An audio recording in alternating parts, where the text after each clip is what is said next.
Road to planche, épisode 5. Aujourd'hui, séance bras tendus comme la semaine passée, sauf que là je pars d'en bas. Donc si vous avez remarqué, je fais un jour où je pars d'en haut et je descends, un jour où je pars d'en bas et je monte. Ça permet de travailler d'autres composantes, plus une phase concentrique que excentrique. C'est parti pour des équerres aux planches. C'est plus un jour un peu plus explosif, un peu plus dynamique. Je varie beaucoup mes exercices.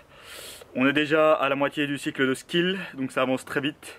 Les progrès sont pas encore énormes. Comme vous avez pu voir la semaine passée, ma tentative était pas dingue. Aujourd'hui, on va voir si c'est un petit peu mieux la forme. Il y a du soleil, il fait un peu plus frais. Je vais pas envie d'être dans la grange, donc on ramène ça dehors. Je vais peut-être devoir tourner un petit peu dans la grange plus tard. C'est parti pour la séance, let's go!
Comme vous avez vu, j'ai rajouté une petite série, donc 4 séries de 3 sur les straddle planches, des doublés sur les fronts. J'ai complexifié sur le front en faisant du full. Sur les straddle, j'avais un bon maintien.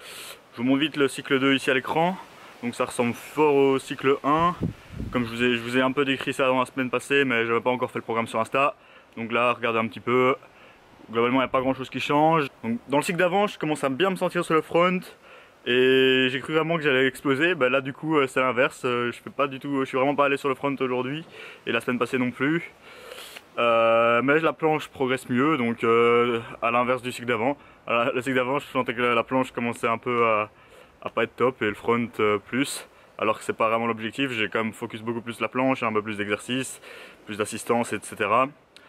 Voilà, maintenant ça paye quand même, donc la planche progresse, c'est principal. Maintenant on va travailler ma bête noire, donc les tuck planche press. Je vais peut-être faire une tentative ou deux ici, vous allez voir c'est pas du tout glorieux. Pour mon niveau en planche, je devrais l'avoir beaucoup mieux, mais là je suis vraiment même niveau débutant là-dessus, j'ai des zéros. Certains l'ont facilement, donc ça je crois que c'est vraiment un de mes points faibles, c'est de passer de 45 à 90. Et il faut vraiment travailler là-dessus, donc si vous bossez la planche depuis quelques temps et que vous avez une faiblesse comme ça, n'attendez pas parce que ça va pas s'améliorer. Là je me suis vraiment amélioré ces derniers temps en excentrique, c'est ce qui a un peu permis de débloquer quelques paliers de ma planche l'année passée. Mais maintenant je me dis que je vais quand même essayer d'incorporer un peu de concentrique, donc avec élastique ou sans élastique. Donc là je vais essayer de le faire sans. Et je pense que ça ira pas, donc on ira vite dans la grange terminer la séance.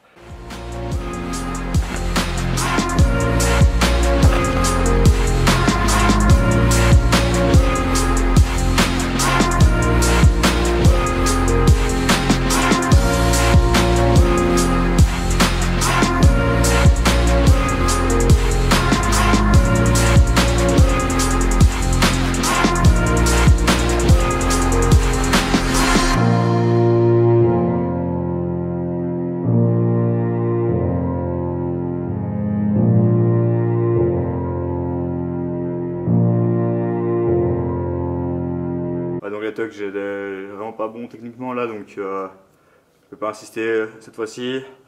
Je vais travailler petit à petit, quand même maximiser, me mettre en maintien dans la position que j'ai envie d'atteindre, mais travailler sur ce point faible, et j'ai plus négligé cette année, je vais essayer de le travailler vraiment le plus longtemps possible.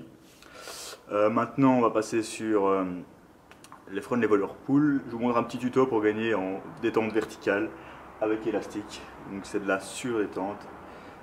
Regardez comment atteindre des anneaux à des hauteurs impressionnantes alors que vous n'avez pas de détente.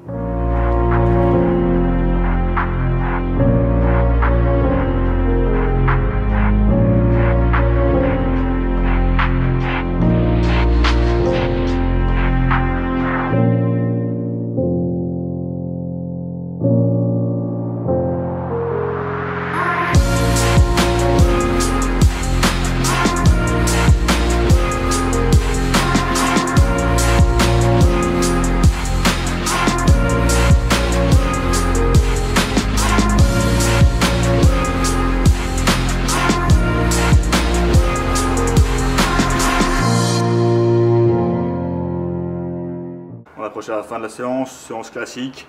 Du petit progrès, bonne sensation sur la planche, front lever moins bien, ça stagne un petit peu. Je vous montre un petit combo sur les anneaux en fin de séance pour le conditioning. Et ça fait un peu de cardio. Donc on se retrouve pour le prochain épisode de la planche, en espérant que ça progresse bien d'ici là.